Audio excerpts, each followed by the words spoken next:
On Florida's death row, one name has remained tied to a crime so brutal, so senseless, that even today, more than 3 decades later, it still sparks anger, confusion, and debate. Mark Geralds, a young man whose life spiraled into drugs, desperation, and violence. A man convicted of murdering 29-year-old Tressa Pettibone, a loving mother whose quiet afternoon at home ended in unimaginable tragedy. As the state of Florida prepares to carry out his execution, the case has resurfaced, raising questions about motive, intent, in the final hours before death. This is the execution of Mark Geralds, the murder of Tressa Pettibone. You're watching true crime cases where we explore real crimes with depth, accuracy, and psychological insight. If you want more long-form documentaries like this, make sure to subscribe. Now, let's return to where it all began. Before the crime, before the trial, before the execution order, there was Tressa. Tressa Lynn Pettibone, 29 years old, was a mother of 2 small children living in Panama City, Florida. Friends described her as warm, gentle, and deeply devoted to her family. She worked part-time jobs to support her children and maintained a quiet, simple life. She wasn't wealthy. She wasn't involved in anything illegal. She didn't lead a risky lifestyle. Her home was supposed to be a safe place. But on February 5th, 1989, it became the scene of a violent attack that shocked the community. Everything about her life made one thing clear: she didn't deserve what happened. That afternoon, someone entered Tressa's home. Detectives later found no forced entry, meaning the killer might have been let inside or simply walked in through an unlocked door. Inside the living room, police discovered a sight that instantly told them the truth. This wasn't a simple burglary. Tressa had been beaten, stabbed multiple times, left bleeding on the floor. Her infant child was found unharmed inside a bedroom. The level of violence showed anger, maybe even panic. But then detectives found the first major clue: a bloody palm print left on a wall near the body. Nothing about the scene suggested the killer came only to steal. In fact, most valuables were untouched, but a VCR was missing, and that missing item would soon connect investigators to their suspect. At the time, Mark Geralds was 19 years old. He knew Tressa's husband and had been inside the home before. When detectives questioned him, Geralds gave multiple conflicting statements.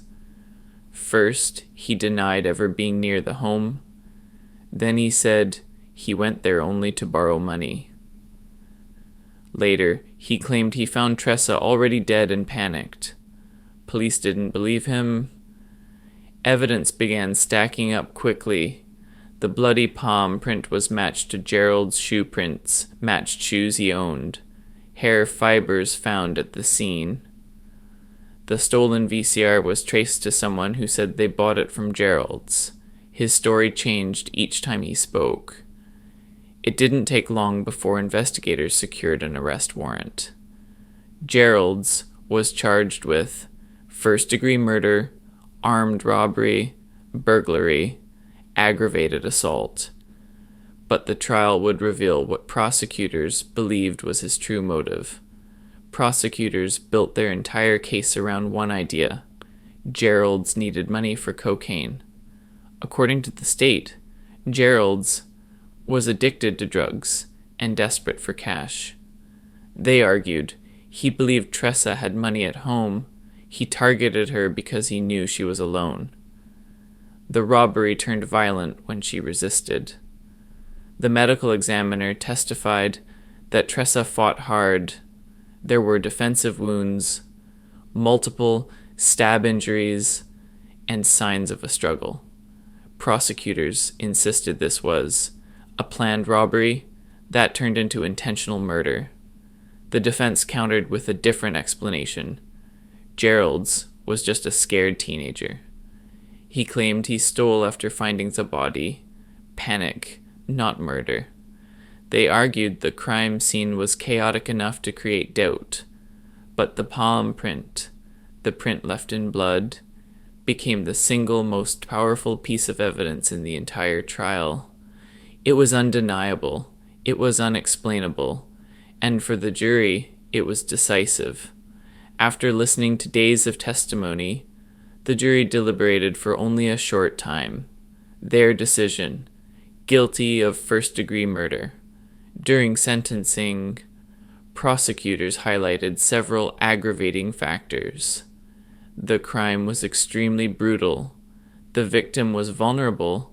Children were present in the home. Gerald showed no remorse. The murder occurred during the commission of another felony. The defense begged the court to consider Gerald's youth. He was only 19. He had no prior violent record. He suffered from drug addiction. But the judge ruled that the aggravating factors outweighed everything else. Geralds was sentenced to death in the state of Florida's electric chair. Death row is a lonely place. For decades, Geralds lived in a 6-by-9-foot cell with lights on 24 hours a day, limited human contact, and constant uncertainty. His attorneys filed appeal after appeal, claiming ineffective counsel, challenging the palm print evidence, arguing the robbery charge tainted the murder conviction, raising concerns about his age at the time. In one rare moment, the Florida Supreme Court overturned his death sentence, but not his conviction. A new sentencing trial was ordered. But even with a second chance, the result was the same: death. Every appeal since then has been rejected.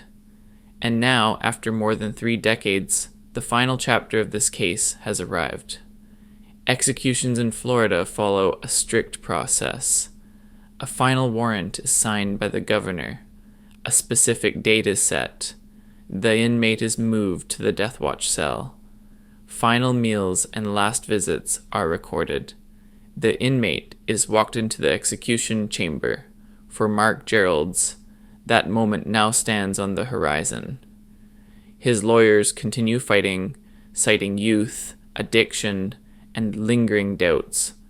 But clemency in Florida is exceedingly rare. Meanwhile, the Pettibone family has waited more than 35 years. They've endured appeals, retrials, delays, and legal battles. And now, they say they want closure. They want justice. They want to finally let Tressa rest. The case of Mark Geralds raises a difficult question that often surfaces in American criminal justice. Can a single moment, one violent act, define an entire life forever? For some, the answer is simple. Tressa Pettibone was an innocent mother. Her life was taken brutally, and the law demands accountability. But for others, the situation is more complex. Supporters of Geralds have argued, he was barely an adult when the crime happened. He battled addiction without access to treatment. The system focused on punishment rather than rehabilitation. His confessions were inconsistent, showing fear and immaturity. Evidence of premeditation was debated for decades. Some legal experts still question whether the state proved, beyond all doubt, intent to kill, or whether the murder was the result of a botched, impulsive robbery fueled by drugs and panic. Yet despite the questions, one truth is unavoidable. A young mother lost her life violently, and her children grew up without her. For Tressa's family, the appeals and legal arguments were never about theory. They were about the life she should have lived, the moments she lost, and the future her children were robbed of. The emotional weight of this case, felt by both families, has echoed for more than 3 decades. And as the execution approaches, Florida once again confronts the same moral debate that has shaped countless death penalty cases. Does taking another life bring closure, or does it deepen the tragedy? With that, we close the final session of this case. The case of Mark Geralds and the murder of Tressa Pettibone is one of Florida's most heartbreaking tragedies. One life stolen, another condemned, and a family forever changed. If you found this documentary detailed and informative, make sure to like, comment, subscribe to True Crime Cases for more real-life crime stories, deep analysis, and psychological breakdowns.